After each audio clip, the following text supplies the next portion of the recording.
Se fue la luz en todo el campus y yo estaba en el rellano de la escalera de la biblioteca. Fue entonces cuando choqué de cabeza con la única persona en la Universidad de Blackwood a la que nunca se debe tocar. Nuestra legendaria reina de hielo, Isabel Sterling. No solo la tiré al suelo, sino que en el frenético forcejeo en la oscuridad y los miembros enredados, mi mano aterrizó donde no debía. Un silencio muerto y sofocante nos envolvió.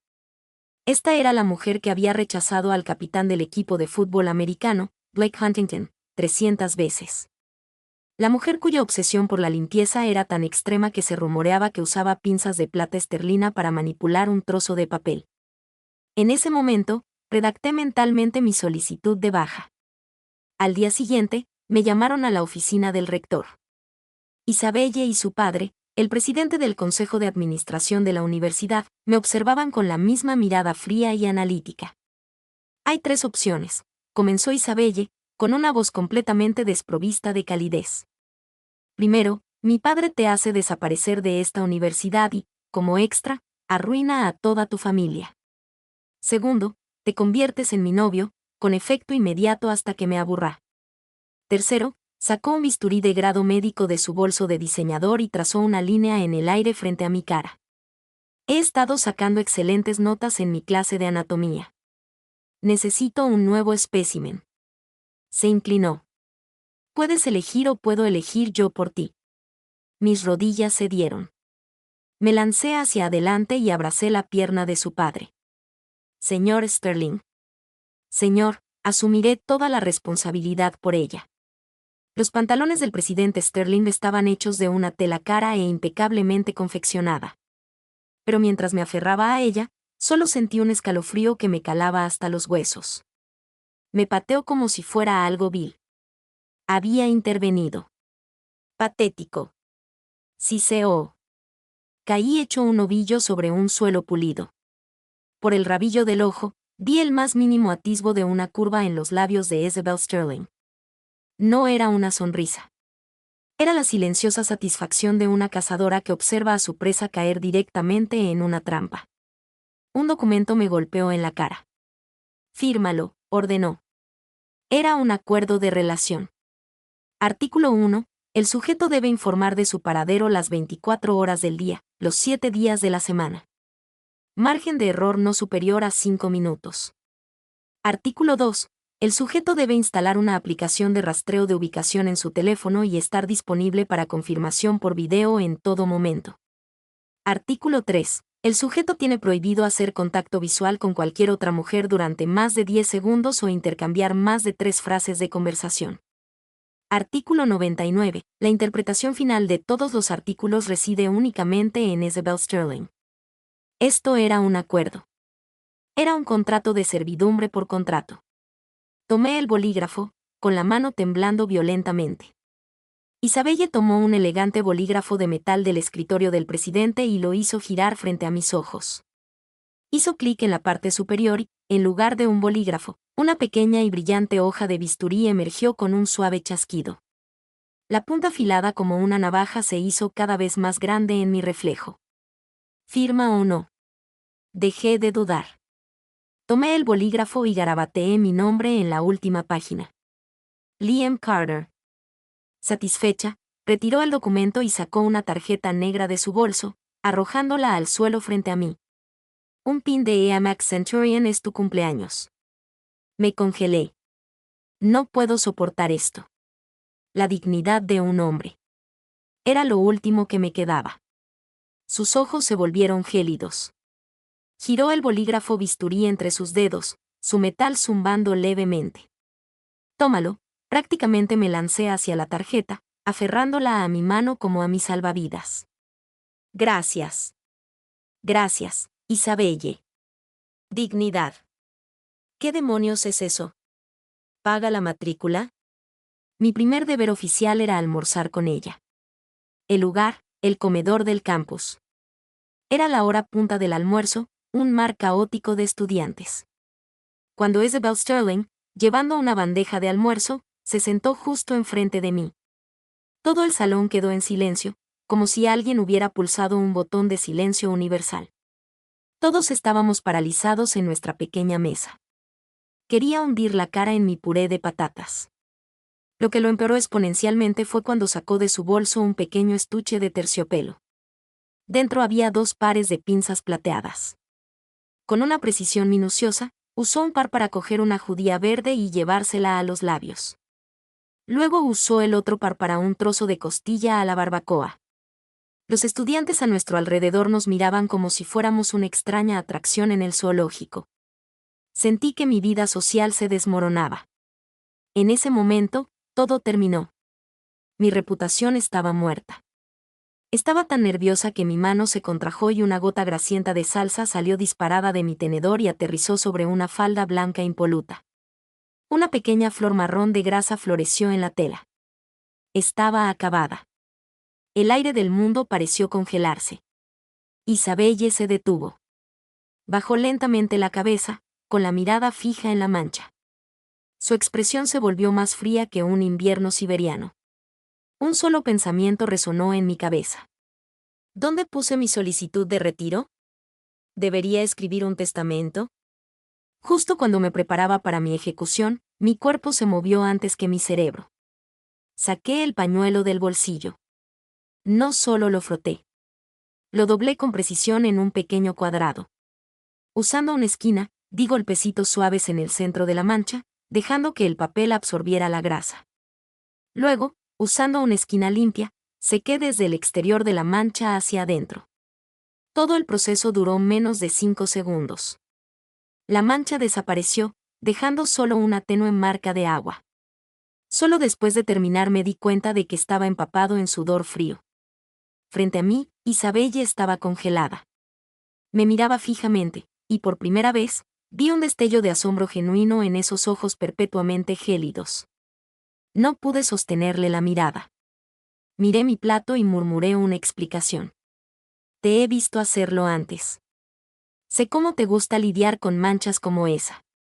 La había visto semanas atrás en la biblioteca usar exactamente la misma técnica para limpiar una gota de café que se había derramado en un libro. No dijo nada. Simplemente reanudó su comida en silencio con sus pinzas. Esa comida me supo a ceniza en la boca. Pero más tarde esa tarde, recibí un mensaje de texto.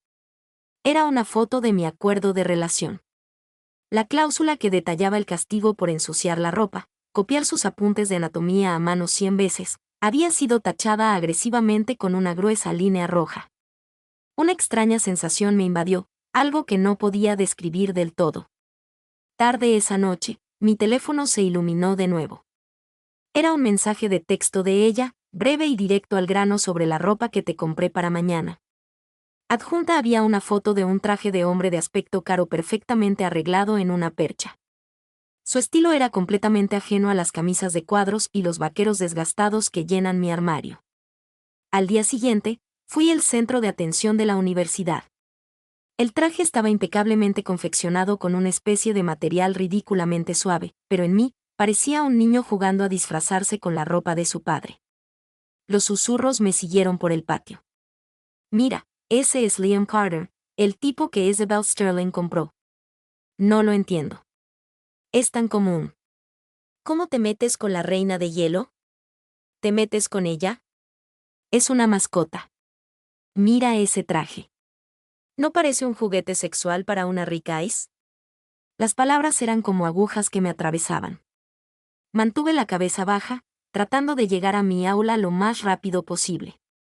Una figura me bloqueó el paso.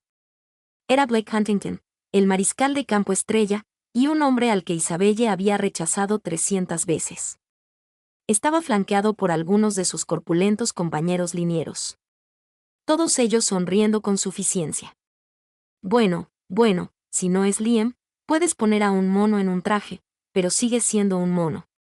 Blake se burló, mirándome de arriba a abajo con desprecio abierto. Oí que eres el nuevo cachorro de Isabelle. ¿Qué tal si ladras para nosotros? Sus amigos estallaron en carcajadas. Apreté los puños, mis uñas clavándose en mis palmas. Quítate de mi camino. Espeté. Uy, tiene mal genio. Blake me empujó con fuerza en el hombro. ¿Quién demonios te crees que eres para hablarme así? Tropecé hacia atrás, Mi mochila se deslizó de mi hombro y golpeó el pavimento. Solo acéptalo, me dije a mí misma. De mis padres, para mi hermana menor, que todavía está en la escuela secundaria. Tenía que aceptarlo. Me agaché para recoger mi bolso, preparándome para la inevitable paliza. Una mano aterrizó primero sobre mi mochila.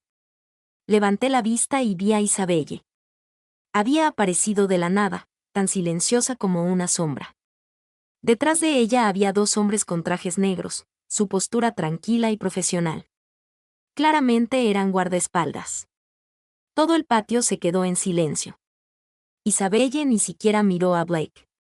Se arrodilló, sacó un pañuelo blanco impoluto de su bolso y, delante de todos, limpió meticulosamente una mota de polvo de mi mejilla donde la mano de Blake me había tocado. Sus movimientos eran ligeros, impregnados de una innegable sensación de posesión. Una vez que terminó, se puso de pie y finalmente dirigió su fría mirada a Blake Huntington. ¿Mi propiedad? ¿Estás capacitado para tocarlo? El rostro de Blake pasó por tonos rojos y blancos. Claramente nunca esperó que Isabelle me defendiera. Isabelle, no dejes que este tipo te engañe.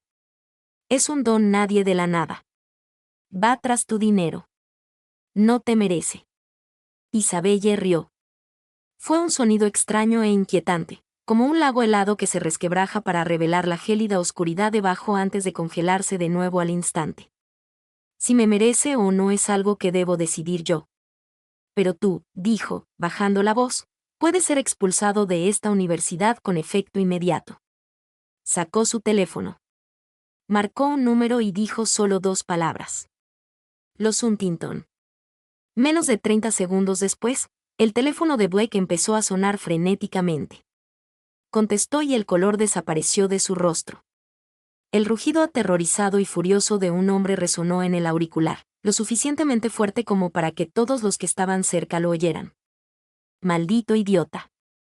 De entre todos con los que podrías haberte metido, elegiste a un Sterling. Ponte de rodillas y discúlpate ahora mismo o nuestra familia se acabó.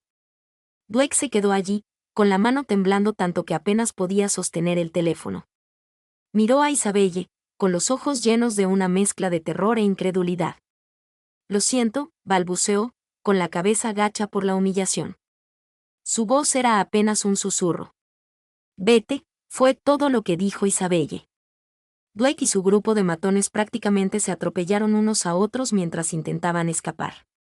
La multitud de curiosos se dispersó igual de rápido, aterrorizada de llamar la atención de esa mujer aterradora. El ancho sendero arbolado quedó repentinamente vacío, excepto por mí, ella y los dos guardaespaldas. La miré, con la mente hecha un lío de emociones. Ella, sin embargo, estaba concentrada únicamente en mi rostro, con el ceño fruncido. ¿Dónde te tocó? Tenemos que desinfectar eso cuando volvamos. En ese momento, por primera vez, pensé que ser posesivamente suya tal vez no fuera tan malo después de todo, como recompensa por mi buen desempeño. Isabelle me llevó a su salón privado. Estaba en el último piso de la biblioteca, en una sección que nunca había estado abierta al público. La habitación era enorme, decorada con un estilo minimalista y frío. Estaba impecable, y el aire olía ligeramente a desinfectante. Era muy ella, pero mi atención fue captada de inmediato por una sola estantería en la esquina. Toda la estantería contenía un solo objeto, un viejo cuaderno de bocetos desgastado. Mi corazón dio un vuelco. La portada de ese cuaderno tenía un árbol tallado, un diseño que yo misma había grabado con un cúter. Era mi cuaderno de bocetos, el que había perdido en mi primer año de secundaria. ¿Cómo llegó hasta aquí? Mi mente se quedó completamente en blanco. Isabelle se acercó a la estantería y lo cogió. Luego, justo delante de mí, lo abrió lentamente. La primera página era un boceto de su espalda mientras daba un discurso en una asamblea escolar. La segunda era un perfil de ella leyendo un libro en las gradas junto a la cancha de baloncesto. La tercera era un dibujo de ella en la cafetería, usando meticulosamente sus palillos para sacar cebollas de su comida. El libro entero estaba lleno de dibujos de ella, docenas de bocetos en docenas de escenarios diferentes. Era el gran secreto de mi primer año. Un Amor no correspondido que creía que nadie en el mundo conocía. Ahora ese secreto estaba siendo revelado por su protagonista. Estaba aterrorizado, mi cuerpo se paralizó. No tenía ni idea de qué hacer. Esperaba que esto fuera el preludio de mi ejecución. Imaginé que usaría ese bisturí para grabar las palabras, tonto iluso, en mi piel. Dijo de repente, señalando un dibujo de ella sentada junto a la ventana de la biblioteca, leyendo, con el rostro de perfil. ¿Por qué tardé tanto en dibujar este? Su voz era tranquila, sin delatar emoción alguna. Sentí como si una mano invisible me apretara la garganta. El miedo y la vergüenza me invadieron, tan intensos que pensé que me desmayaría. Pero sabía que mentirle sería mucho peor. Con la voz temblorosa, le dije la verdad. Porque la luz del sol era perfecta ese día. Estaba en tu cabello y te veías dulce. Después de decirlo, cerré los ojos con fuerza, preparándome para la explosión, pero el juicio que esperaba nunca llegó. Solo hubo un largo y pesado silencio. Miré a través de una pequeña rendija y la vi extender un dedo. Suavemente, casi con reverencia, trazó el contorno de la chica del dibujo, la que estaba bañada por la luz del sol. Al segundo siguiente, caminaba hacia mí. El seco clic de sus tacones en el suelo sonó como un martillo golpeando mi corazón. Se detuvo justo frente a mí, envolviéndome en su característico y fresco perfume. Luego se inclinó y me susurró al oído un suave murmullo onírico que solo yo pude oír. Así que eras mía incluso entonces. ¡Boom! Mi cerebro se cortocircuitó. ¿Qué significaba eso? Antes de que pudiera procesarlo, extendió la mano y, por primera vez, tomó la mía. No era una amenaza. No era una orden. Entrelazó sus dedos con los míos. Su palma era fría, como una pieza de jade pulido, pero esa frialdad me recorrió con un calor abrasador, haciendo que mi corazón latiera con fuerza contra mis costillas. Mi mente retrocedió al apagón en las escaleras, al abrazo repentino, al contacto accidental. En ese instante, todas las coincidencias encajaron, formando una sola imagen, aterradoramente clara. El accidente en las escaleras no fue ningún accidente. Estaba completamente aturdida, mi cerebro se sentía como un caos. ¿Qué? ¿Qué quieres decir?, pregunté, con la voz apenas ronca. ¿Ese cuaderno de bocetos de aquel día? Isabelle no respondió directamente. Me condujo de la mano fuera del salón y de vuelta a la misma escalera donde mi destino había quedado sellado. Ahora, a la luz del día, parecía nada más que un rellano de esquina común y corriente. Reconstruyamos la escena del crimen, dijo, con una expresión tan clínica como la de un médico forense ese día. Consulté el pronóstico del tiempo con anticipación. Un sistema de tormentas convectivas severas se acercaba con alto riesgo de tormentas eléctricas. Continuó, también accedí a los registros de mantenimiento de la red eléctrica de la universidad. Todo este circuito tiene 5 años de retraso con respecto a su fecha de reemplazo recomendada. Durante cualquier tormenta importante, hay un 70% de probabilidad de un corte de energía. Empecé a sentir un nudo en el estómago. Tienes la costumbre de estudiar en la sala de lectura de costura en el tercer piso de la biblioteca, y normalmente te vas 1 hora antes del cierre. Para ir de esa sala de lectura a tu dormitorio, esta escalera es la ruta más directa. Esa tarde, en la mesa justo enfrente de tu asiento habitual, coloqué una primera edición descatalogada de un libro sobre teoría arquitectónica. Sabía que lo habías estado buscando. Sentí una sacudida. Llevaba meses buscando ese libro. Cuando lo vi ese día, pensé que había tenido muchísima suerte. Ese libro fue suficiente para que te quedaras más tiempo de lo habitual. Calculé que para cuando la cerraras y te fueras, estarías caminando hacia el punto álgido de la tormenta. Su voz era monótona y metódica, pero me heló la sangre. ¿Hasta dónde llegaban las intuiciones de esta mujer? Me miró fijamente, con la mirada clavada en mí, mientras me revelaba el detalle más inquietante. Me quedé allí, contando sus pasos. Sabía que en el momento en que se cortara la luz, la oscuridad repentina provocaría un breve instante de desorientación. Tu paso al bajar las escaleras se aceleraría involuntariamente. Incluso el ángulo en el que chocarías conmigo y el lugar exacto donde tu mano aterrizaría accidentalmente estaban dentro de mis cálculos. Hizo una pausa y luego reveló la última pieza devastadora del rompecabezas. Solo bajo esas circunstancias específicas mi padre creería que había sufrido una grave ofensa, que un estudiante me hubiera violado tan descaradamente. Y solo entonces, concluyó, aceptaría mi condición, aparentemente absurda y vengativa, de obligarte a ser mi novio. El mundo dio vueltas a mi alrededor. Todo, desde el principio, fue una obra elaborada y perfectamente ejecutada. Yo no era un patán torpe que causó un accidente. Yo era un accesorio cuidadosamente seleccionado y manipulado para caer precisamente en su trampa. ¿Pero qué? Finalmente logré hacer la pregunta más importante. ¿Por qué te tomaste tantas molestias? Ella no respondió. En cambio, me hizo una pregunta. Liam, allá por tu primer año de preparatoria, en el backstage de la gala de fundadores, ¿ayudaste o no ayudaste a una chica que tropezó con el dobladillo de su vestido y se torció el tobillo? Mi mente fue violentamente transportada a esa noche caótica de hace años. La iluminación del backstage era tenue. La gente corría por todas partes.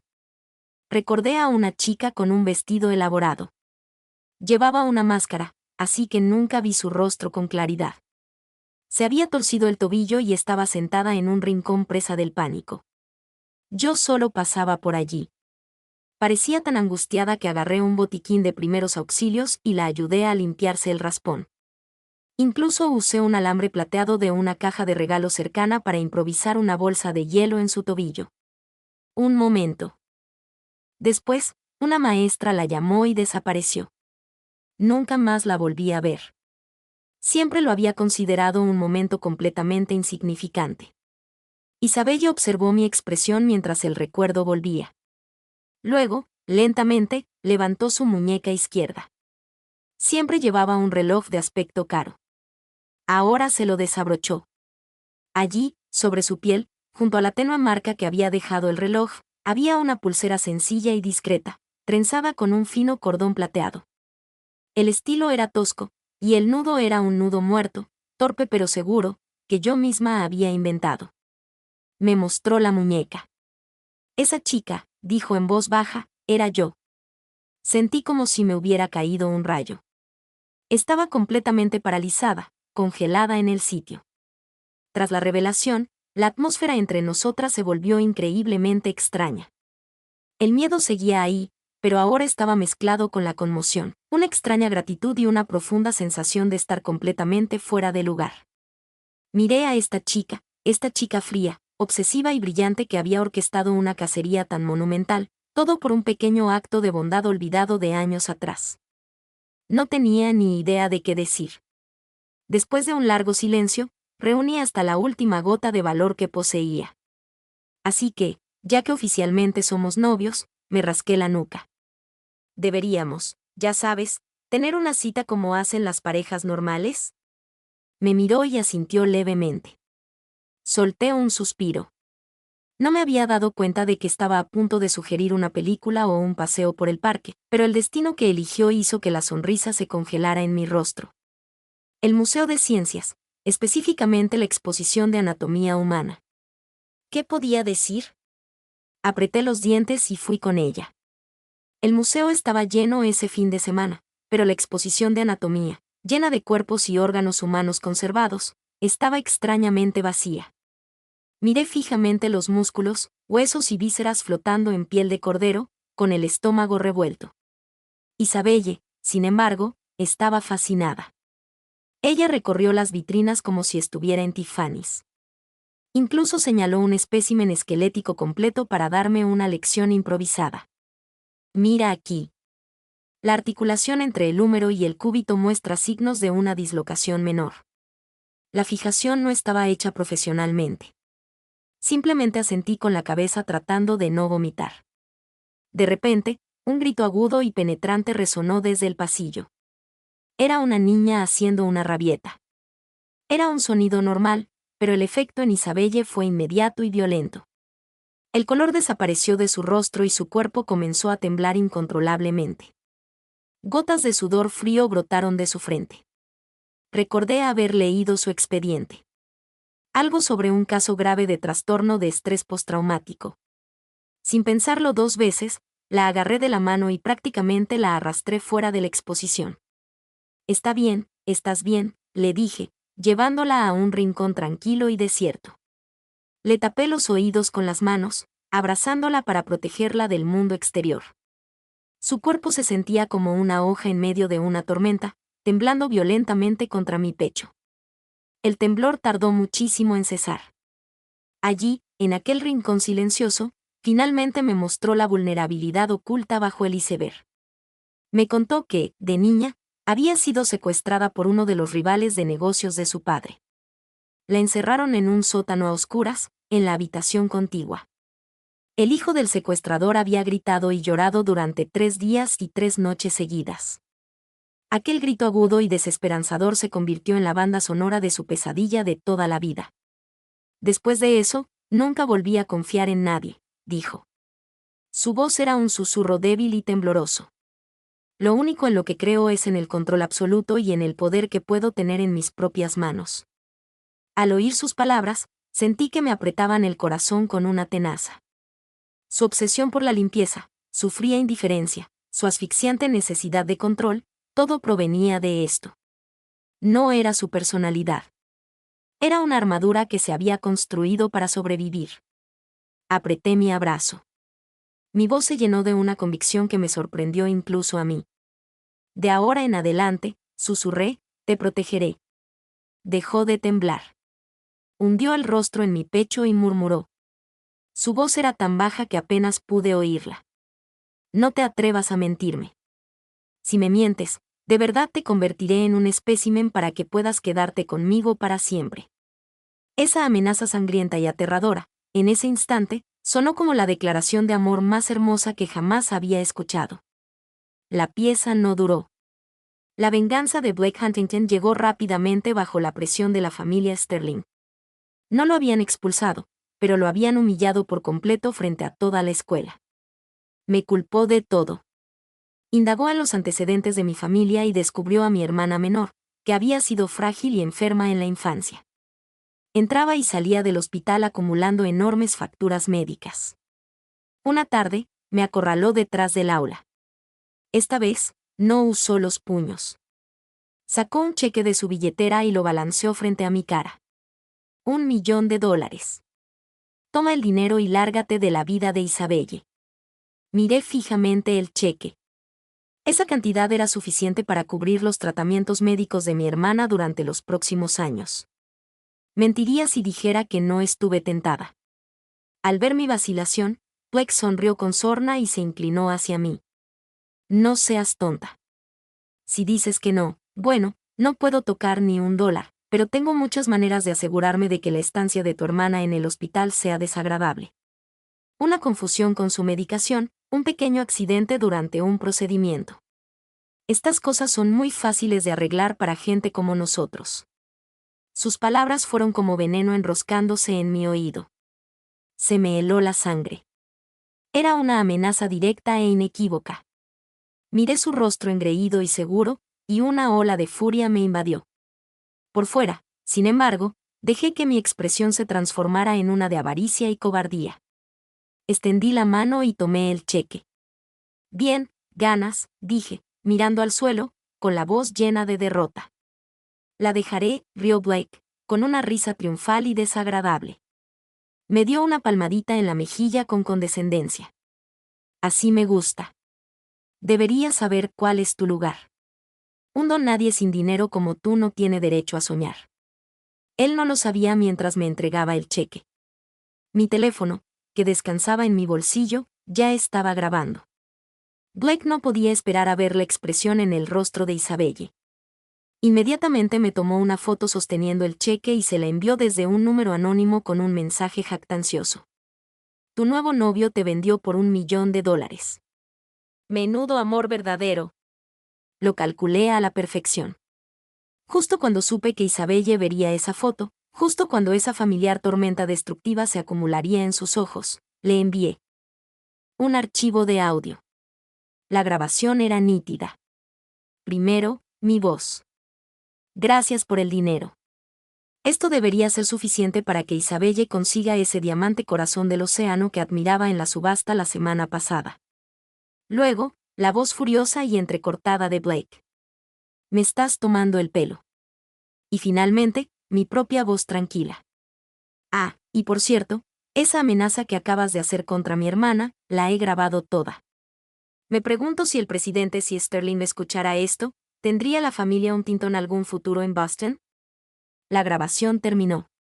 Salí y encontré a Isabelle parada allí, con el rostro convertido en una máscara de furia fría. Blake estaba cerca, acababa de recibir una llamada frenética, con la mirada perdida como un ciervo encandilado por los faros.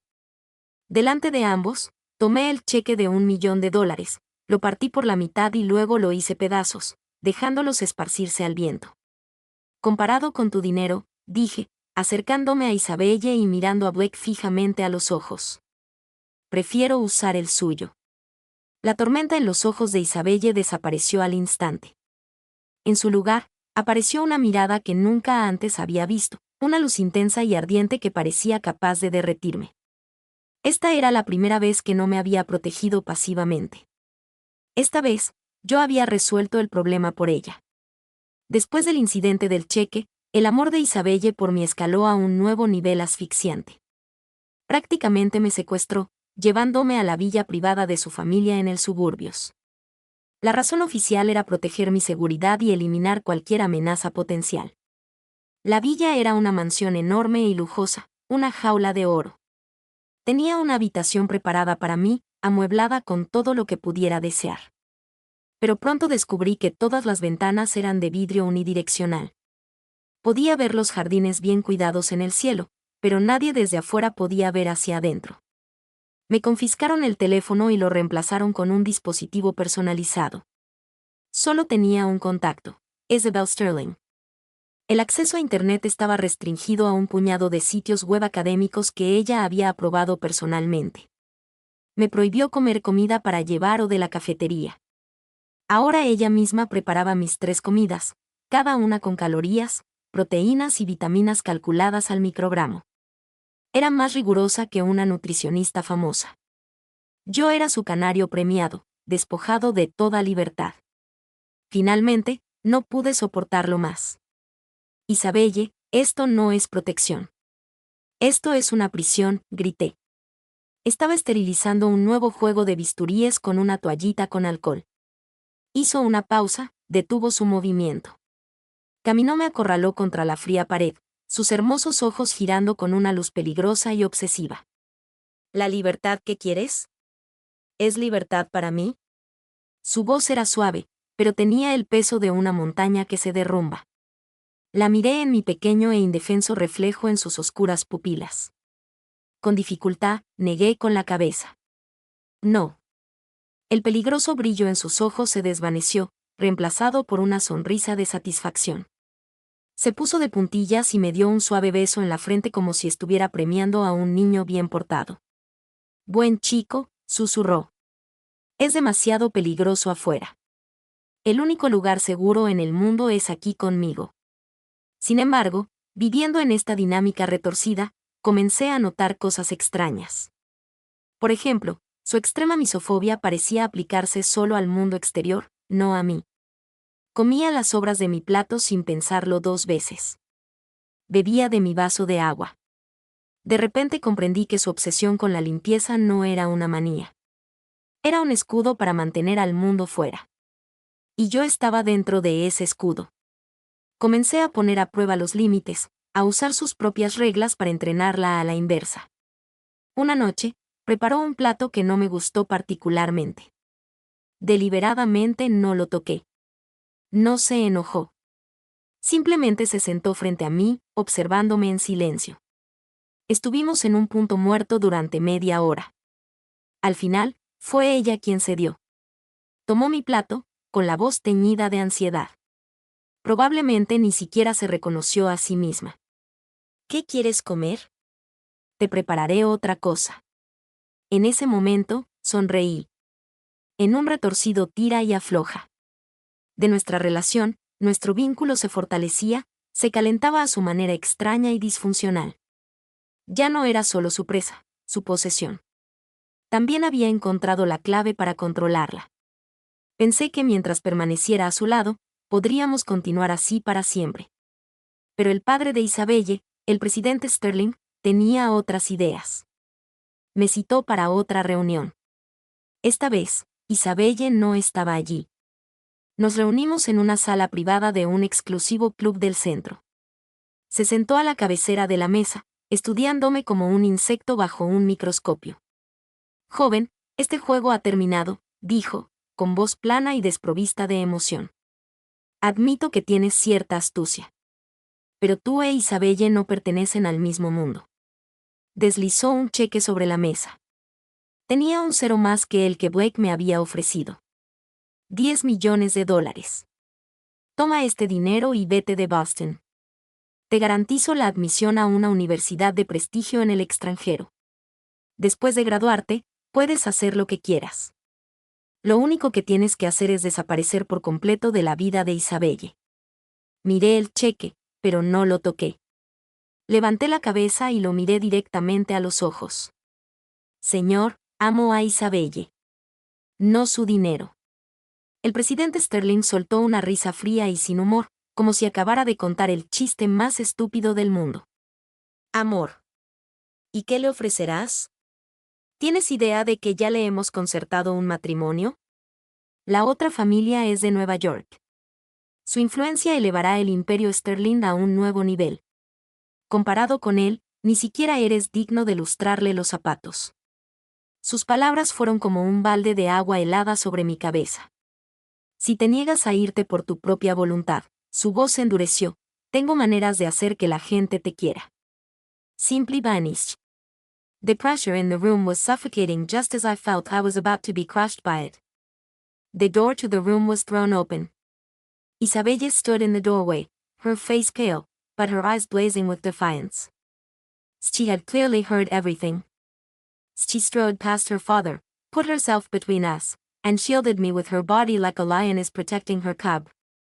She stared down her own father, and for the first time spoke to him in a tone of open rebellion. "Is my man. No one touches him. An arranged marriage over my dead body." Without another word, she grabbed my hand and pulled me from the room, never looking back. Her palm was damp with cold sweat. I could feel that she was terrified, but she hadn't backed down an inch. It was the first time she had ever stood up to her entire family. Para mí. Le apreté la mano con fuerza. Entonces me di cuenta de que nuestro futuro iba a ser mucho más difícil de lo que jamás había imaginado. El supuesto prometido de Nueva York llegó poco después. Se llamaba Julian Astor III, descendiente de alguna dinastía inmobiliaria. Era guapo, vestía impecablemente y se comportaba con la arrogancia natural de alguien a quien nunca le habían dicho que no. Vino directamente a la villa y, justo delante de mí, le entregó a Isabelle un ramo ridículamente grande de rosas azules teñidas químicamente. Isabelle, cariño, he oído que disfrutas de tu privacidad. Esta villa es pintoresca, pero un poco pequeña, ¿no crees? Tengo una finca en los Hamptons. Podríamos ir a montar a caballo. Actuó como si yo fuera completamente invisible, solo parte del mobiliario. Isabelle ni siquiera lo miró. Dijo dos palabras, con voz gélida. Vete. Julian no pareció ofendido. Solo sonrió. Está bien. Tenemos mucho tiempo. Empezó a usar la influencia de su familia para presionar al presidente Sterling. Un importante proyecto de desarrollo para Sterling Corporation se vio repentinamente envuelto en un laberinto regulatorio. Una noche, vi a Isabelle sola en el balcón, con la mirada perdida en la distancia, con un cansancio en su expresión que jamás había visto. Sentí lástima por ella. Decidí que no podía permanecer impasible por más tiempo. No podía esconderme tras ella mientras libraba todas las batallas sola. Empecé a pensar como ella, aprovechando el acceso y los recursos que Isabelle me había brindado. Comencé a investigar discretamente a Julian Astor III. No tardé en descubrir que, tras su fachada impecable, su vida privada era un pozo negro de depravación. Tenía una predilección particular e ilegal por las universitarias de aspecto vulnerable. Encontré a una actriz con dificultades económicas que necesitaba dinero desesperadamente y le ofrecí una suma generosa. Luego, monté una pequeña farsa. Haciéndose pasar por una ingenua estudiante universitaria, la actriz atrajo a Julian a una suite del Four Seasons. Al mismo tiempo, alerté anónimamente tanto al padre de Julian como al presidente de Sterling sobre una delicada filtración de información empresarial que requería su atención inmediata y discreta en ese mismo hotel. Cuando abrieron la puerta de la suite, se toparon con una escena de caos absoluto. Julian y varias otras universitarias se entregaban a actividades que harían sonrojar a un emperador romano. El flash de una cámara que yo había preparado se disparó, capturando sus feas acciones para la posteridad. Yo estaba en un edificio al otro lado de la calle, observando todo a través de unos binoculares, con expresión serena. Cuando hagas algo, hazlo con claridad y decisión. No dejes cabos sueltos. Isabelle me había enseñado eso. El compromiso se rompió, como era de esperar. La familia Astor estaba tan humillada que prácticamente suplicó a los Sterlings que no presentaran cargos.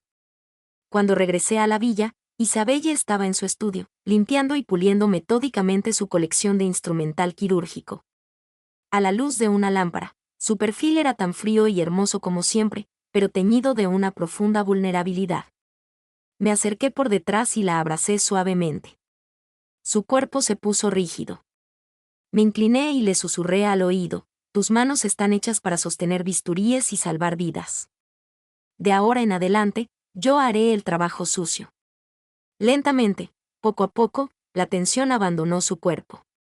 Se relajó en mi abrazo. Extendió la mano hacia atrás y cubrió la mía con la suya, con una compleja sonrisa de conocimiento en su voz. Liam Carter, murmuró. Estás aprendiendo. Le devolví la sonrisa. Aprendí del mejor. En ese momento, sentí que nuestra relación finalmente se había convertido en una de iguales. Pensamos que al eliminar a Julian, nos habíamos comprado algo de paz. Pero ambos subestimamos la capacidad de Blake Huntington para la locura. Quebrantado por las repetidas humillaciones, su mente se había roto. Se obsesionó, hurgando implacablemente en el pasado de Isabelle como un perro rabioso, buscando cualquier cosa que pudiera usar para destruirla por completo. Y la encontró. Desenterró los registros sellados de su secuestro infantil. Filtró cada detalle enterrado y ordenado a los tabloides en línea más sensacionalistas. El oscuro secreto de Aerys. Retenida cautiva durante 3 días de horror indescriptible. La masa de la reina de hielo se hace añicos. ¿Es su obsesión por la limpieza un signo de una mente perturbada? Los viles titulares acompañados de fotos borrosas filtradas de la escena del crimen se volvieron virales. Internet explotó.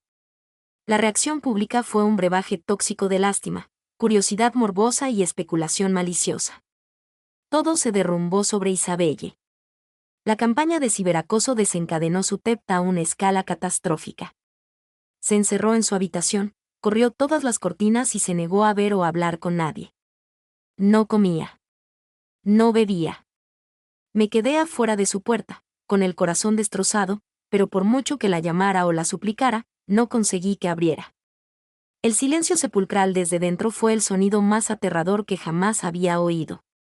No perdí el tiempo intentando combatir los rumores en línea. No se puede limpiar Internet, ni se puede silenciar a millones de chismosos. En cambio, tomé una decisión desesperada y descabellada. Tomé el $1.000.000 del cheque original de Blake. Nunca lo cobré y lo combiné con los fondos de la tarjeta negra de Isabelle a través de canales muy discretos. Localicé al secuestrador principal de hacía tantos años. Era un hombre de mediana edad, recién salido de prisión. Mis contactos lo escoltaron hasta la villa. No lo golpeé. No lo amenacé. Simplemente lo hice arrodillarse frente a la puerta del dormitorio de Isabelle. Luego le entregué un guión que había escrito durante la noche. Lo hice leerlo una y otra vez, con voz alta y clara. El guión era una historia que yo había inventado. Una historia sobre cómo, años atrás, un estudiante de secundaria brillante y metódico había descubierto en secreto el plan del secuestrador, manipulado los acontecimientos desde las sombras y, finalmente, conducido a la policía hasta su captura. Ese estudiante de secundaria, según la historia, era yo.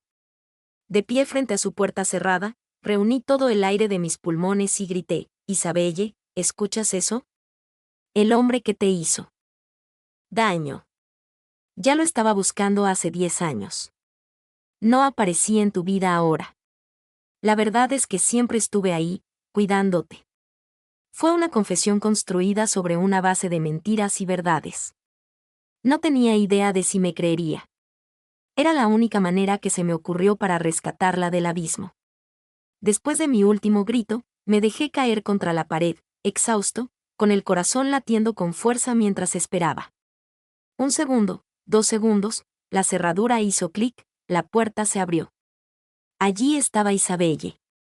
Su rostro estaba pálido, su cabello revuelto y sus ojos enrojecidos y llenos de lágrimas mientras me miraba. Después de su recuperación, Isabelle era otra persona. El hielo en sus ojos se había derretido por completo, reemplazado por una confianza y dependencia incondicionales en mí. Me miraba como si yo fuera su mundo entero.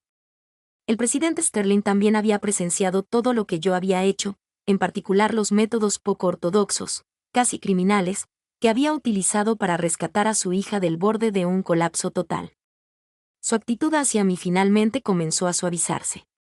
Comprendió por fin que la cura para el dolor de Isabelle no era un matrimonio estratégico ni una fortaleza de riqueza material. Era una persona que pudiera ver más allá de su coraza y estuviera dispuesta a ensuciarse las manos, a volverse un poco loca por ella. Una vez pasada la tormenta, Isabelle se preparó para emitir su veredicto final sobre Blake Huntington. Estaba lista para movilizar todo el peso del imperio Sterling para hacer que él y toda su familia desaparecieran de la faz de la tierra. Pero antes de que pudiera tomar la decisión, la detuve. Esta vez, déjame decir, no usé la violencia ni el dinero. Para alguien como Blake, que se definía por su posición social, la venganza más devastadora no era la destrucción física, sino la muerte social. Pasé 3 días recopilando un expediente exhaustivo sobre cada regla que había quebrantado, cada estudiante al que había acosado desde su primer día de instituto hasta la actualidad. Documenté su uso de matones a sueldo, sus campañas de difamación y rumores, incluso algunas irregularidades financieras menores. Presenté todo el expediente a mi nombre ante el comité disciplinario de la universidad y la policía local. Simultáneamente, filtré la historia a varios periodistas influyentes, presentando a Blake no como un amante despechado, sino como un caso típico de ciberacosador malicioso y movido por el odio. Con pruebas irrefutables y una creciente presión pública, Blake estaba acabado. No solo se enfrentaba a graves cargos legales, sino que también se había convertido en un paria social de la noche a la mañana. La empresa de su padre, manchada por el escándalo, vio caer en picado el precio de sus acciones, al borde de la quiebra. Había utilizado el arma más civilizada para provocar su aniquilación total. Cuando todo terminó, fui con Isabelle a ver a su padre de nuevo. Esta vez, la forma en que el presidente Sterling me miró fue completamente diferente. Todavía había escrutinio, todavía sorpresa, pero también había algo más. Respeto. Finalmente se dio cuenta de que no solo tenía el corazón para amar a su hija, sino también la astucia y la crueldad para protegerla. Guardó silencio durante un largo rato. Finalmente, me miró y dijo las palabras que nunca pensé que oiría: «Deja a Isabelle en tus manos. Por fin puedo descansar tranquilo. Todas las tormentas han pasado». Mi vida con Isabelle se asentó en una nueva y extraña normalidad, una mezcla de dulzura y nuestra propia versión de estabilidad macabre. De vez en cuando, todavía sacaba ese bisturí y hacía gestos con él. Pero ahora las amenazas habían cambiado. Si me ignoras otra vez, tendré que diseccionar tu corazón para confirmar que está completamente lleno de mí. Su obsesión por la limpieza seguía ahí, pero ahora me permitía dormir en su cama, siempre y cuando me duchara 3 veces antes. Después de graduarme de Blackwood, rechacé la oferta del presidente Sterling de un cómodo puesto ejecutivo en su empresa. En cambio, solicité ingreso a la Facultad de Medicina junto con Isabelle. «Quiero entrar en tu mundo», le dije, «quiero comprenderte por completo». Me miró, con los ojos brillando más que cualquier estrella. Años después, nos convertimos en un equipo quirúrgico de renombre en nuestra especialidad. Yo era el cirujano principal. Ella era mi primera asistente. y nuestro trabajo en el quirófano era como una sinfonía perfecta. Una noche, después de una agotadora cirugía de 10 horas, todos los demás se habían ido. Estábamos solos en el vasto y silencioso quirófano. Mientras me quitaba la bata quirúrgica, se acercó por detrás y me rodeó la cintura con los brazos, abrazándome con fuerza. Se inclinó y me susurró al oído. Su voz, ese tono familiar, frío y clínico, pero ahora con una sonrisa. Liam, tengo 3 opciones para ti. Escuché la frase inicial y me giré, con una sonrisa en mi rostro. 1. Te casas conmigo. 2. Me caso contigo. 3. Vamos al juzgado y firmamos los papeles ahora mismo. Parpadeó, atónita por un momento, y luego se echó a reír. Era la sonrisa más hermosa que jamás había visto en mi vida. Era como un glaciar que había estado congelado durante 1000 años, descongelándose repentinamente bajo el sol primaveral, revelando un valle de flores silvestres debajo. No me respondió. En cambio, metió la mano en el bolsillo de su bata blanca y sacó algo. No era un bisturí. No era un anillo. Era una vitrina exquisitamente elaborada, hecha de cristal y terciopelo negro. Una caja de especímenes. Miré dentro. Allí, sobre el terciopelo, estaba mi viejo cuaderno de bocetos desgastado del primer año de universidad, el que estaba lleno de dibujos de ella. Junto al cuaderno, en una pequeña hendidura hecha a medida, estaba el primer regalo que le había hecho. El alambre plateado que había usado para sujetar la bolsa de hielo a su tobillo. Me tendió la vitrina, con los ojos fijos en los míos. Pronunció cada palabra con perfecta claridad y amor. No hay necesidad de elegir. Siempre serás mi espécimen más preciado, en exhibición permanente en mí.